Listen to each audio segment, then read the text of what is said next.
I'm Tulio Sirgusa, broadcasting from Southern California. Joined today by my co-hosts Kim Lantis in Hermosillo, Mexico, and Carlos Ponce in Cuernavaca, Mexico. Hi, guys. Welcome back. Hey. And we have our guest today, Chris Ellis, who is the CEO and Hey, co-founder of AudioCardio. Hi, Chris. Welcome to the show. You're just a little north of me here in Los Angeles. Welcome to the show today. thanks for having me. So, Chris, we're going to be talking about an interesting topic today. But before we go into it, we're talking about smartphones and the consumerism of health. Before we go into that, let's get to know you a little bit, and then let's get to know your company. Let's start with you. Please introduce yourself to the audience. Welcome to the show. Yeah, thanks for having me. My name is Chris Ellis. I'm CEO and co-founder of AudioCardio. I grew up in the Bay Area, so startups were kind of always a part of my life, being around so many great companies in the 90s and early 2000s, and started my career with several startups in the Bay Area and moved down to Los Angeles, currently located in Santa Monica, going and doing our startup journey here with AudioCardio. Cool. Well, certainly in a beautiful part of the Los Angeles area, nice and sunny there near the beach. Tell us a little bit about AudioCardio. What is it? What gave birth to this idea? Tell us a bit more. Yeah, AudioCardio is a mobile app that's designed to help individuals maintain and strengthen their hearing. As you can see, it's like physical therapy for your hearing.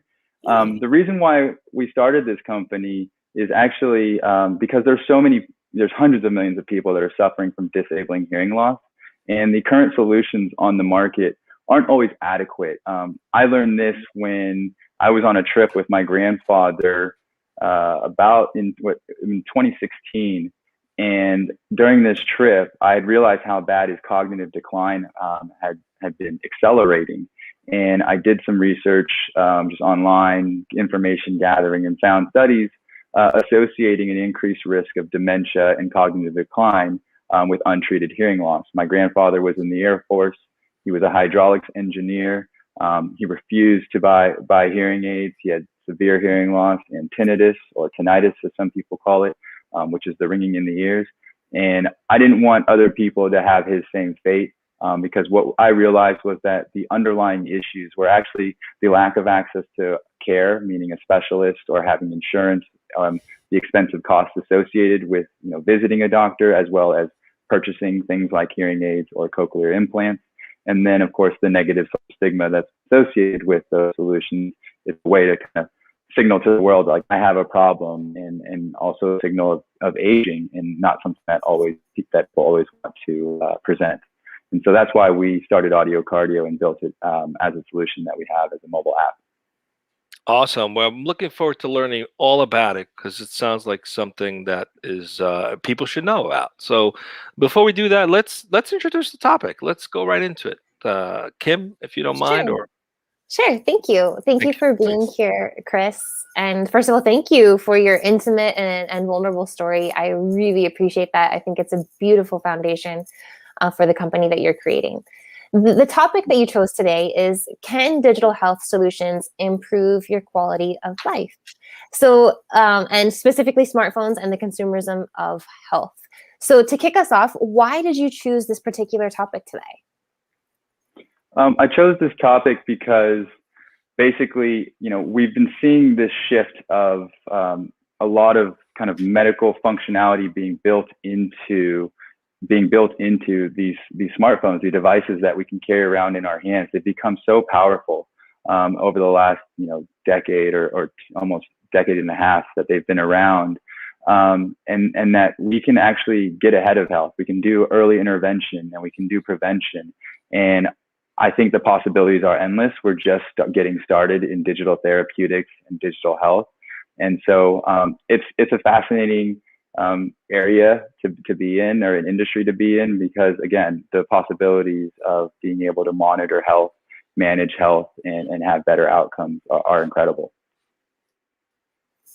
I would agree. So I'll be honest in saying that physical therapy, specifically for hearing, until today, is something that I had never heard of before. No pun intended. So what does this look like? I mean, I think I envision hearing loss, and in my mind, it's something that is inevitable, right? If it starts, you just have to learn how to adapt. And like, I know of people who've perhaps had certain types of cancers or gone through certain things that, you know, you're going to lose your hearing within X number of years. And so what they're doing is being reactive, right? Like, I'm going to learn sign language. My family's going to learn sign language, or we just have to face this reality. So physical therapy to me is, for hearing loss particularly, is new. What does that look like, and what's the success rates? Who are candidates? Right. Yeah. So I'll start with your last question first. The candidates are individuals, you know, who may be suffering from mild to moderately severe hearing loss. And basically, what we have developed is a sound therapy that's delivered through a mobile app and uses regular headphones. And when I say, you know, it's the sound therapy, it's that what we allow an individual to do is assess their hearing based on, of course, you know, the type of headphones they have, and within the app, they'll do an assessment and we'll look for their lower threshold, their minimum threshold, where they can detect that particular tone. And by understanding their threshold of sound, our software or our mobile app will automatically generate and personalize a sound therapy at the just inaudible level. So you should not hear it while it's running. And what it's doing is it's activating the cells inside the ear. And as it activates these cells begin to fire. And when they fire, they connect. When they connect, they create the auditory pathway that's necessary for signals to travel from our environment to our brain so that they can be interpreted as meaningful sound. We call this, you know, this is, you know, the theory of neuroplasticity, and that the brain is highly plastic. As we learn new things, new instruments, new languages, our brain is reorganizing.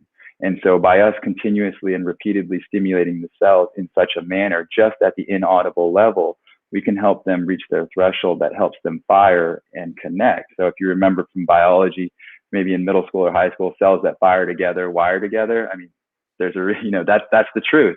And we like to think of the brain as, you know, hundreds of billions of dirt roads. The more you use those dirt roads, the easier they are to find, the easier they are to take, and the easier it is to reach your destination. When you stop using those dirt roads, over time, they can begin to disappear. And this is also what they believe may be happening. You know, this is not verified, but may be happening when people start to lose their hearing, and why there's an association with cognitive decline and dementia, because as those roads break down, other information travels through those same pathways. And when you lose 1/5 of your stimulus, if you will, of their senses, then you're losing a significant amount of the functionality that you're going to need. So it's not processing as much information. This is so interesting. Chris, I have a question. Yes, thank you. Here, Chris, we are here to answer the question: can digital health solutions improve your quality of life? Okay, so from that perspective, from the perspective of the layman, which is my case, or let's call it the average end user, for example, what I'd like to ask you is, you used a term that I've seen in other spaces. You use consumerism, and specifically the consumerism of health. And it kind of takes me back to the term consumerism as I've seen it in other spaces, like, for example, environmental products, you know, that kind of thing. That you're supposed to, in the case of environmental products or environmentally aware products, you're supposed to have like a cost that you're working towards, but in the end, it kind of flips back against you, and then you become a consumer in a way that you're actually not contributing to solve the problem that you're supposed to be solving, right? So taking that analogy, is this what you mean by consumerism of health here?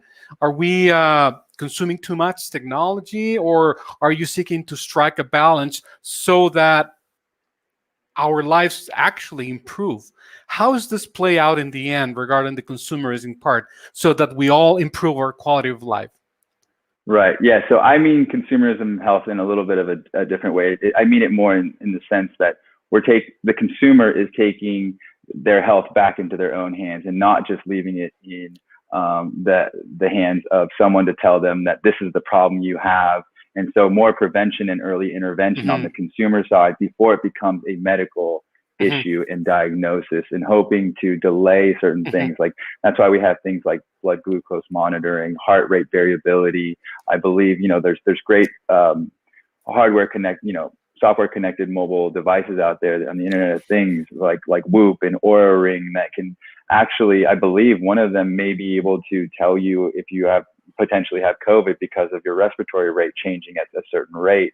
I know they were studying that, but that's what I mean by the consumerism of health, is that we have so many powerful tools, and that smartphone that fits in your hand, it can do so many things. And that's why it's such an interesting space. And I think there's incredible innovation that's going to come out of this with these devices. And accessibility, right? Like almost everyone, no matter who you are, you have a smartphone, right? And it helps get help at an affordable But this way. is the thing, talking about the smartphone. I mean, historically, these things have been tried, and there's been this massive cost of hardware. You needed specific medical grade hardware for these kinds of initiatives. Now we're starting to see where you could just use your regular run-of-the-mill headset or what have you. How is that possible now?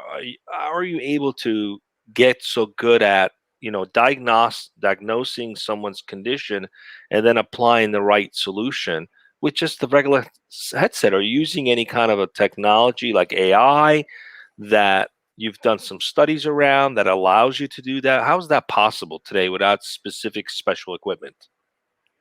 Yeah, it's the advancement of technology.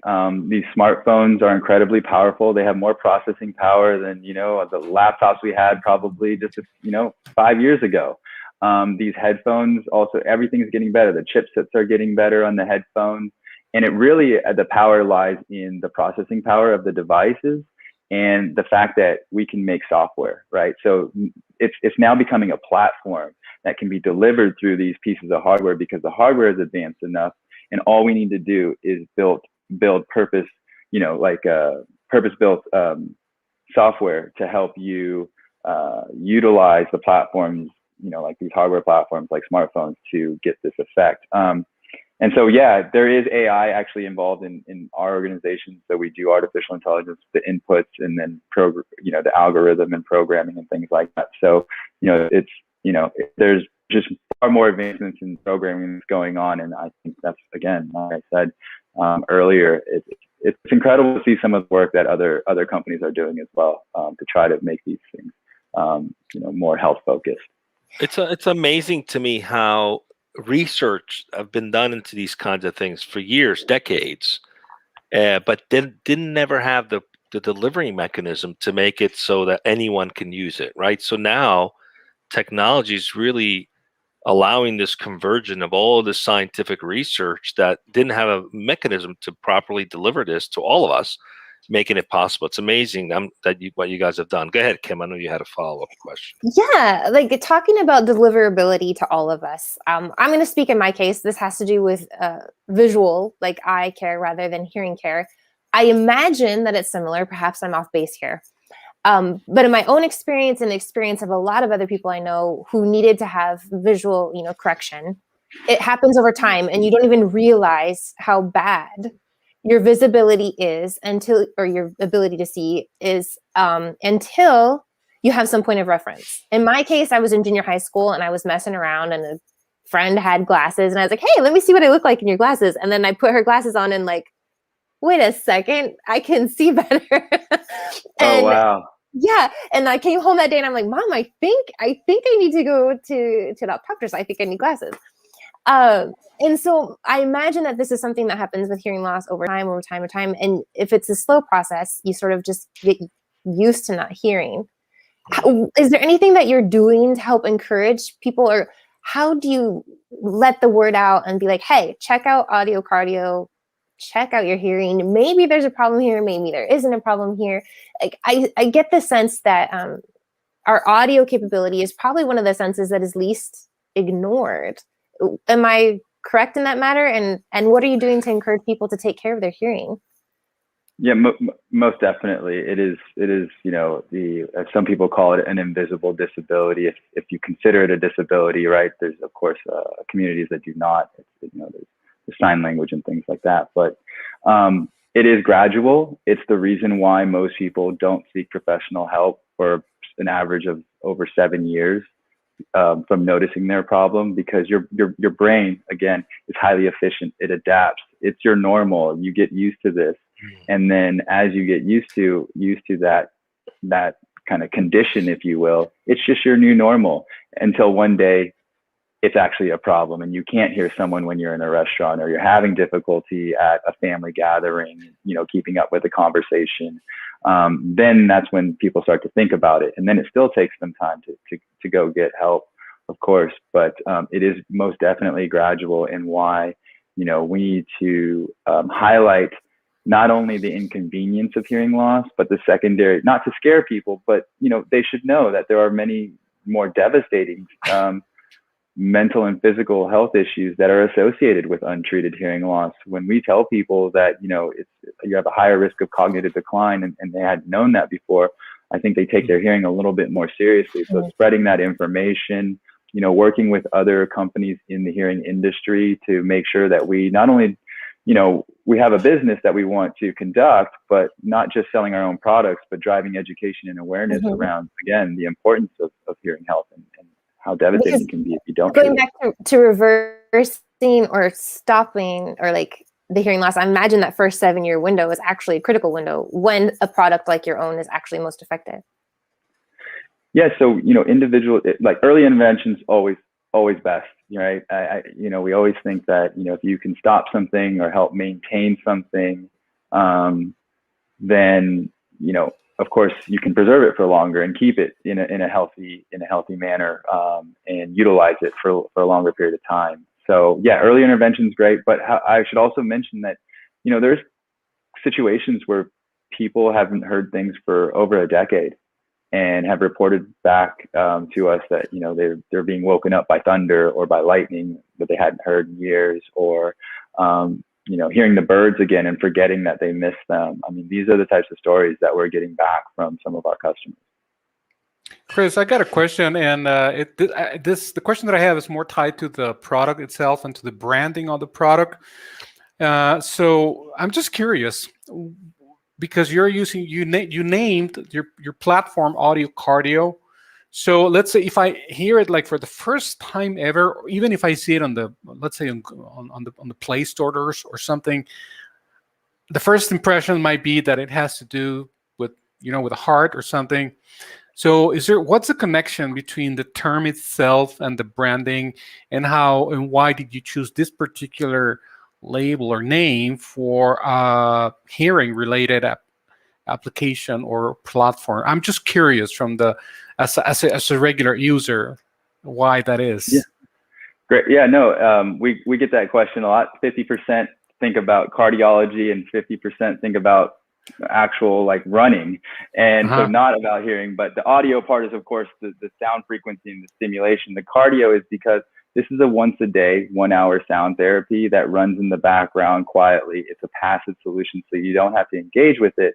But because of that, it's like training, right? It's like your 1 hour run, each day. It's like cardio in that case. So that's where we came up with it. And quite frankly, when we came up with the name, we said, let's check for the domain. It was available, so we just went with it.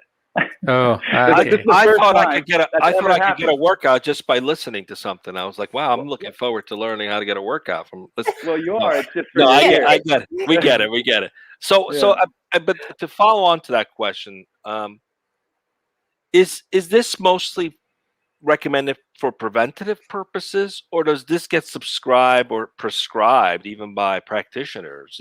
How far along in terms of awareness for this technology are you with practitioners who might want to leverage this to help someone who's in the early stages of hearing loss to prevent it from getting worse? And what can we as consumers, when should we tap into this? What's the red flag signs that says, you know what, I'm kind of hearing I'm losing my hearing a little bit? Because as you said, it happens over a 7-year period so slowly that you may not realize it's happening. But there's got to be signs along the way that would trigger, you know what, there's a way to prevent this from getting worse. I know there's like 2 questions here. How are you promoting this for preventative purposes? What is the right time to start? And secondly, are there practitioners who are prescribing this as a solution for dealing with preventing it from getting worse, the hearing loss getting worse? Yeah. So, for maintenance and prevention, most definitely, right? We want you to help. We want to help keep your hearing, keep them active, keep the hair cells stimulated.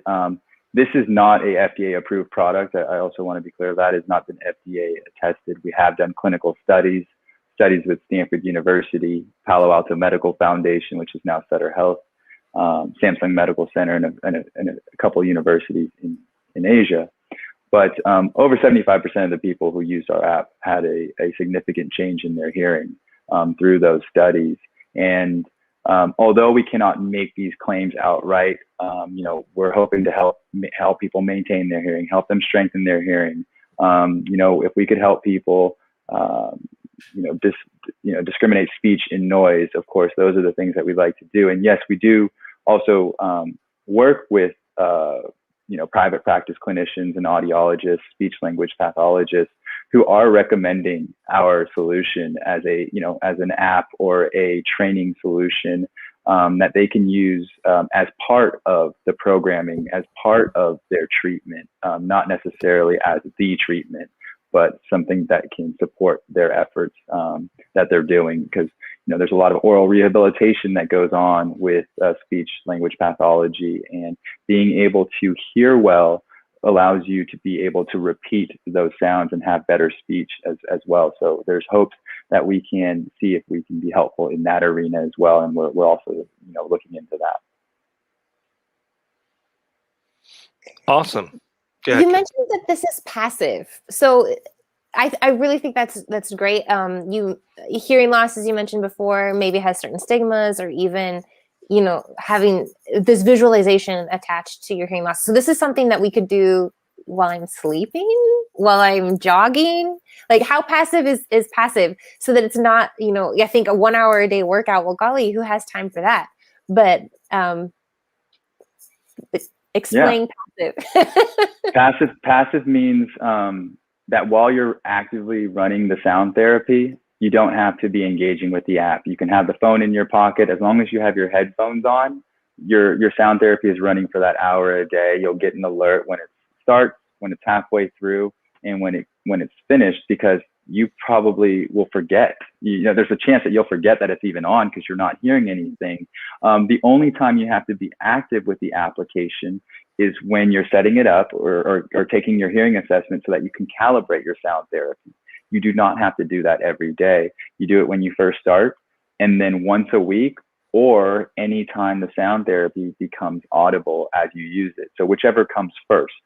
So it's the first time, and then once a week, or again, as you progress, some people's bodies react a little bit sooner, and they may start noticing that sound therapy getting louder at day 5 or day 15. And at that point, that's when you're going to want to retake your assessment. And that's the only other time you would engage with the app. Otherwise, just in the background. So yes, you can do it while you sleep as well. You can have your headphones on. Cooking dinner. While you're cooking dinner, as long as you have the same headphones on.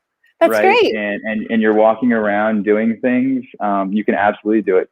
Some people turn on their TV. They don't stream the TV through the headphones, but they'll just turn up their TV a little bit and have their headphones on, and it'll just be running passively while they watch a show. Chris, I'm curious about what's next for this kind of technology. It's a very recent, become a lot more popular. The idea that all of existence is basically light and sound, vibration. And you have, quantum science that's talking about how to leverage different sound waves to impact the brain's ability to heal the body. So a lot of these things are coming out that deal with leveraging sound for the purpose of stimulating the right sectors of the brain so the body could heal itself. What's next? Is it based on a similar technology like that for hearing? And what do you think is next with these kinds of applications? Do you think we could potentially get to a place where we could eliminate the need for these? Where do you see this going in terms of your being involved in that community? What are you seeing is happening?